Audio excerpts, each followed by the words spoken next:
பாபர் மசூதியை இடித்து தரைமட்டமாக்கி அங்கே கோயில் ஒன்றை எழுப்பி இன்றைக்கு அங்கே சிலை நிறுவக்கூடிய நிகழ்வை RSS சங்க பரிவாரங்கள் செய்து கொண்டிருக்கக்கூடிய நேரத்தில் இந்திய மக்களிடம் சில செய்திகளை நான் சொல்ல விரும்புகிறேன். நம்முடைய டாக்டர் அம்பேத்கர் அவர்கள் பெரும் உழைப்பில் உருவாக்கிய அரசியல் சாசன சட்டத்தை ஒருபோதும் ஏற்று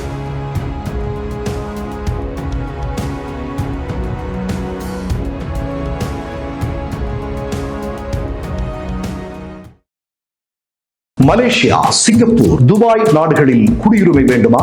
வெளிநாடுகளில் வெற்றிகரமாக இயங்கிக் கொண்டிருக்கும் பெரும் தொழில் நிறுவனங்களில் முதலீடு செய்ய விரும்புகிறீர்களா? பொது வர்த்தகங்களில் ஏற்றுமதி இறக்குமதி செய்ய வேண்டுமா? உடனடி தொடர்பு கொள்ளுங்கள். மிஸ்டர் பர்ஃபெக்ட் எக்ஸ்ட்ரா கோல்டு திருமணமான ஆண்களுக்கு திருப்பு முனையை ஏற்படுத்தும் ஹலாலான இயற்கை வியாகரா. வயதான பலகினமா, சுகர் பலகினமா, இனி கவலை வேண்டாம், உடனே ஆர்டர் செய்யுங்கள். இந்த சேனல் மக்களுக்காக செயல்படுகிறது என்று நீங்கள் நம்பினால், வாய்ப்பிருந்தால் எங்களுக்கு முடிந்த உதவியை செய்யுங்கள். வணக்கம். பாபர் மசூதியை இடித்து தரைமட்டமாக்கி அங்கே கோயில் ஒன்றை எழுப்பி இன்றைக்கு அங்கே சிலை நிறுவக்கூடிய நிகழ்வை RSS சங்க பரிவாரங்கள் செய்து கொண்டிருக்கக்கூடிய நேரத்தில் இந்திய மக்களிடம் சில செய்திகளை நான் சொல்ல விரும்புகிறேன். நம்முடைய டாக்டர் அம்பேத்கர் அவர்கள் பெரும் உழைப்பில் உருவாக்கிய அரசியல் சாசன சட்டத்தை ஒருபோதும் ஏற்றுக்கொள்ளாத, ரவீந்திரநாத தாகூர் எழுதிய நம்முடைய தேசிய கீதத்தை ஏற்றுக்கொள்ளாத, நம்முடைய தேசிய கொடியை ஏற்றுக்கொள்ளாத, காந்திஜியை சுட்டுக் கொன்ற சங்க பரிவார கும்பல் இந்தியாவுடைய மதச்சார்பின்மைக்கு, இந்தியாவுடைய ஒற்றுமைக்கு, இந்தியாவுடைய ஜனநாயகத்திற்கு மிகப்பெரிய மரணமணியை இன்றைக்கு அடித்திருக்கிறார்கள் என்பதை இந்திய மக்கள் அனைவருக்கும் நான் சொல்லிக் கொள்ள விரும்புகிறேன். இதில் ஒரு செய்தியை நீங்கள் நன்றாக தெரிந்து கொள்ள வேண்டியிருக்கிறது. அதாவது, பாபர் மசூதி இடிக்கப்பட்ட வழக்கில் தீர்ப்பு வருகிறது, உச்ச நீதிமன்ற தீர்ப்பு வருகிறது. அந்த தீர்ப்பில் சொல்லப்பட்ட சில விஷயங்களை மீண்டும் நாம் திரும்பி பார்க்க வேண்டியிருக்கிறது. அதாவது, அதில் என்ன சொல்கிறார்கள் என்றால், பள்ளி வாசலை உடைத்தது, இடித்தது தவறு என்று சொல்கிறார்கள். 1980 பாபர் மசூதிக்குள் ஒரு சிலையை கொண்டு வைத்தது, சங்கபரிவார கும்பல் கொண்டு வைத்தது தவறு என்று சொல்கிறார்கள். பள்ளிவாசல் இருந்ததற்கு ஆதாரம் உண்டா? நீதிமன்றம் சொல்கிறது உண்டு என்று சொல்கிறது. கோயில் இருந்ததற்கு ஏதாவது ஆதாரம் உண்டா? இல்லை என்று நீதிமன்றம் சொல்லியிருக்கிறது. ஆனால் அங்கே கோயில் நிறுவலாம் என்று தீர்ப்பு வருகிறது. நான் மீண்டும் சொல்கிறேன், இவ்வளவு பெரிய அநீதியை, இவ்வளவு பெரிய ஜனநாயக படுகொலையை சங்க பரிவாரங்கள் செய்து முடித்ததற்கு பிறகு, பல 10 வருடங்களான பிறகு, இன்று வரையிலும் ஒரு நபர் கூட தண்டிக்கப்படவில்லை என்பதை நாம் நேரத்தில் நினைத்து பார்க்க வேண்டியிருக்கிறது. மோடி, RSS என்று சொல்லக்கூடிய அந்த நபர்கள் அல்லது அந்த சித்தாந்தம் இன்னைக்கு நீங்க பார்த்தீங்க அப்படின்னா, எதற்காக இன்றைக்கு அயோத்தியில் ராமர் கோயில் அப்படிங்கிற ஒரு விஷயத்தை எடுத்திருக்காங்க, அது முழுக்க முழுக்க அவர்களுடைய அதிகாரத்தில் தக்க வைப்பதற்கும் அதிகாரத்தை நிலைநாட்டுவதற்குமான ஒரு செயல். நான் கேட்டால், எனக்கு எத்தனையோ கடவுள் நம்பிக்கை உள்ள இந்து சகோதரர்களை எனக்கு தெரியும். அவர்கள் என்னிடம் பல பேர் சொல்லியிருக்கிறார்கள், இது RSS பாஜக மோடியுடைய ராமன், எங்கள் ராமன் இதல்ல என்று சொல்கிறார்கள். அதற்கான காரணத்தை அவர்கள் சொல்கிறார்கள். எங்கள் ராமன் என்று சொல்லக்கூடியது ஒற்றுமையை வளர்க்கக்கூடிய, இந்தியாவில் அமைதியை விரும்பக்கூடிய, எல்லோரும் ஒரு தாய் மக்கள் என்கிற சிந்தனையை உருவாக்கக்கூடிய ராமன், அதுதான் எங்கள் ராமன். ஆனால் RSS மோடி பாஜகவின் ராமன் மதத்தின் பெயரை சொல்லி மக்களின் மனங்களை கூறு போட்டு அதிகாரத்தை கைப்பற்றுவதற்கான ராமன் என்பதை அந்த மக்கள் சொல்லிக் கொண்டிருக்கிறார்கள். சரியா? நான் சொல்கிறேன், இன்றைக்கு இந்த நிகழ்வு நடக்கக்கூடிய இடம் என்பது, அதாவது இன்றைக்கு அயோத்தி ராமர் கோயில் அப்படிங்கிறது இன்றைக்கு நிறுவப்பட்டிருக்கக்கூடிய இடங்களில் ஏராளமான மக்கள் உயிர்களை எடுத்த சம்பவம் அங்கே நிகழ்ந்திருக்கிறது. உங்களுக்கெல்லாம் தெரியும் நினைக்கிறேன் நான். அதே மாதிரி அந்த இடத்திற்கு போகும்போதெல்லாம் நமக்கு, ஏன்னா நம்ம மறந்துடுவோம், பல விஷயங்களை நம்ம மறந்துடுவோம் இல்லையா? மறக்கிறது ரொம்ப, அதனாலதான் சங்க பரிவாரங்கள் மீண்டும் மீண்டும் சர்வசாதாரணமாக. நான் நேற்றைக்கு ஒருத்தர் எனக்கு ரொம்ப வேண்டியவர், என்னுடைய உறவினர் ஒருவரிடம், அவர் அடிக்கடி இந்த கோயில்கள் எல்லாம் அதிகமாக செல்லக்கூடியவர்.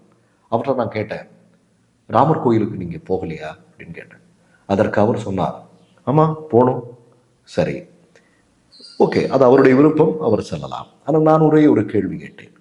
அதாவது இந்த கோயில் இருந்த இடத்தில் முன்னால் ஒரு பள்ளிவாசல் இருந்தது, உங்களுக்கு ஞாபகம் இருக்கிறதா என்று. உடனே அவர் சொல்றாரு, ஆமா இருந்தது, ஆனா எனக்கு நிறைய விஷயங்கள் மறந்து போச்சு அப்படின்னு சொன்னார். நான் மீண்டும் சொல்கிறேன், நினைவுபடுத்தி கொண்டே இருக்க வேண்டியது நம்முடைய பொறுப்பு. ஏனென்றால் அதை செய்ய தவறினால் அது பெரும் ஆபத்தை நம் நாட்டிற்கு விளைவிக்கும் என்பதை உறுதியாக நம்புகிறேன். அதனால்தான் அன்றைக்கு பிரதமராக இருந்த ஜவஹர்லால் நேரு சிலை நிறுவப்பட்ட போது, அதாவது சிலை இரவோடு இரவாக அந்த பள்ளிவாசலுக்கு வந்தபோது உடனடியாக அவர் சொல்கிறார், அதை அங்கிருந்து அகற்றி விடுங்கள் என்று. இல்லை என்றால் வருங்கால இந்தியாவில் பெரும் பாதிப்பை ஏற்படுத்தக்கூடிய நிகழ்வாக இது மாறக்கூடும் என்று சொன்னார். நான் சொல்கிறேன், இந்துத்துவ ராஷ்டிரம் என்று சொல்லக்கூடிய, அதாவது பார்ப்பனிய ஒரு நாடு என்கிற RSS கனவு திட்டம் இருக்கிறது அல்லவா. பிரிட்டிஷ்காரன் வர்றதுக்கு முன்னாடி எவ்வளவு அடிமைகளாக நாம் எல்லாம் இருந்தோம் இல்லையா? சாதியின் பெயரில் நாம் எல்லாம் எவ்வளவு பெரிய துன்பங்களை அனுபவித்தோம். அந்த பார்ப்பனிய சித்தாந்தத்தை, சிந்தனையை RSS இந்தியாவில் மீண்டும் கொண்டு வருவதற்கு ஒரு துவக்க புள்ளியை இன்றைக்கு உருவாக்கி இருக்கிறார்கள். அதை புரிந்து கொண்டால் நல்லது. இன்னொரு செய்தியை நான் சொல்றேன். கிறிஸ்டைன்ஸ் என்று சொல்லக்கூடிய ஒரு மனிதர், அவர் எதற்காக இந்தியாவிற்கு வருகிறார் இல்லையா? அவர் இந்தியாவில் பல்வேறு நலத்தொண்டுகள் செய்வதற்கு, மக்களை பராமரிப்பதற்கு, ஏழை எளியவர்களுக்கு உதவுவதற்காக தன் பிள்ளை மனைவியோடு இங்கே வருகிறார். வந்தவரை சங்க பரிவார கும்பல் எரித்து கொலை செய்தது. எரித்து கொலை செய்த தினம்தான் இன்றைக்கு. உங்களுக்கெல்லாம் நான் ஒன்று சொல்லிக்கொள்ள விரும்புகிறேன். பாபர் மசூதி இடிக்கப்பட்ட தினம். சங்க பரிவாரங்கள் எப்பவுமே அப்படிதான். பாபர் மசூதி இடிக்கப்பட்ட தினம் என்ன? அம்பேத்கருடைய நினைவு நாள். நாம் அம்பேத்கரை நினைத்து பார்க்க கூடாது, அம்பேத்கரை பற்றி பேசக்கூடாது என்பதற்காக அந்த நாளை திட்டமிட்டு தேர்வு செய்தார்கள் என்கிற ஒரு மிகப்பெரிய குற்றச்சாட்டு இன்று வரையிலும் உண்டு. நான் மீண்டும் சொல்கிறேன், நாம் மிகப்பெரிய ஆபத்தான காலகட்டத்தை நோக்கி அடியெடுத்து வைத்துக் கொண்டிருக்கிறோம். இதுவரையிலும் நம் நாடு உலக அரங்கில் தலை நிமிர்ந்து நிற்பதற்கான பல்வேறு விழுமியங்கள் இருக்கிறது. அவற்றையெல்லாம் உடைத்து சுக்கு நூறாக்குவதற்கு RSS சங்க பரிவார கும்பல் இரத்த வெறியோடு காத்து கொண்டிருக்கிறது. நாம் மீண்டும் சொல்கிறோம், ஒற்றுமையாக இருக்க வேண்டிய ஒரு மிகப்பெரிய தேவை இருக்கிறது. நாம் எல்லாம் ஒரு தாய் வயிற்று பிள்ளைகள். மதத்தாலும் அல்லது பல்வேறு இனத்தாலும் மொழியாலும் பல்வேறு விஷயங்களால் நாம் மாறுபட்டிருந்தாலும் இந்தியா என்று வரும்போது நமக்குள் இருக்கக்கூடிய ஒரு ஒற்றுமை என்கிற ஒரு விஷயம் இருக்கிறது அல்லவா? அதை இல்லாமலாக்குவதற்கு, அதை உடைத்து தங்களுடைய அதிகாரத்தை நிலைநாட்டுவதற்கு சங்க பரிவாரங்கள் மிக தந்திரமான ஒரு பெரிய அடியை இன்றைக்கு எடுத்து வைத்திருக்கிறார்கள். அவர்கள் இதை ஒரு பொலிட்டிக்கல் டூலாக, ஒரு அரசியல் கருவியாக இந்த விஷயத்தை அவர்கள் பயன்படுத்தும் போது அதை நாம் ஒரு பொலிட்டிக்கலாகத்தான் பார்க்கணும். இதற்கும் பக்திக்கு எந்த விதமான சம்பந்தமும் இல்லை, இதற்கு நம்பிக்கைக்கும் எந்த விதமான சம்பந்தமும் இல்லை இல்லையா? இங்கே இந்திய நாடு என்பது ஏராளமான கோயில்களை உடைய நாடு இல்லையா? எல்லாரும் பெரும்பாலான மனிதர்கள் பக்தர்கள் தான், அதில் எந்த மாற்று கருத்தும் அல்ல. நான் மீண்டும் சொல்கிறேன், நேற்றுக்கு நடந்த ஒரு சம்பவத்தை மட்டும் சொல்லி நான் முடிச்சுக்கிறேன். நிர்மலா சீதாராமன் இருந்து, அண்ணாமலையிலிருந்து கோயிலுக்குள்ள அது பண்ணல இது பண்ணலன்னு சொல்லி கூப்பாடு போட்டக்கூடிய, கதறக்கூடிய ஒரு காட்சியை தமிழ்நாட்டில் பார்த்து கொண்டிருக்கிறோம். நான் நிர்மலா சீதாராமனிடமும் அண்ணாமலையிடமும் கேட்க விரும்புவது ஒன்றுதான், நீங்கள் இந்துக்களுக்கான ஆட்கள் அல்ல. இந்து மக்கள் சொல்லட்டும், முதல்வர் MK ஸ்டாலின் சொல்லட்டும், எங்களுக்கு இதெல்லாம் வேணும்னா அவர் உடனே பண்ணி கொடுப்பாரு. குஜராத்தை விட, உத்தரப்பிரதேசத்தை விட கோயில்கள் மிக மிக மிக மிக பராமரிப்போடும் பாதுகாப்போடும் எல்லா விதமான விஷயங்களோடும் இருக்கக்கூடிய இடம் என்பது தமிழ்நாடு தான். அது எந்த விதமான மாற்று கருத்தும் இல்லை. நிர்மலா சீதாராமன் வந்து கூப்பாடு போட்டா அதை கேட்க வேண்டிய தேவையில்லை. அண்ணாமலை கூப்பாடு போட்டா அதை வேண்டி கேட்க, நீங்க கதரை கொண்டிருங்கள் சரியா? மக்கள், இந்து மக்கள் கேட்கட்டும், பக்தர்கள் கேட்கட்டும், அது எதுவாக இருந்தாலும் அதை செய்து கொடுப்பார்கள். அது எந்த மதத்தை சார்ந்தவர்கள் தங்கள் நம்பிக்கை சார்ந்து என்ன விஷயங்கள் கேட்டாலும் அதை செய்து கொடுப்பதற்கு தான் அரசாங்கங்கள் இருக்கிறது. ஆனால் நீங்கள் கேட்டால் உங்கள் நயவஞ்சகத்தை, உங்களுடைய சூழ்ச்சியை தமிழ்நாடு நன்றாக அறியும்.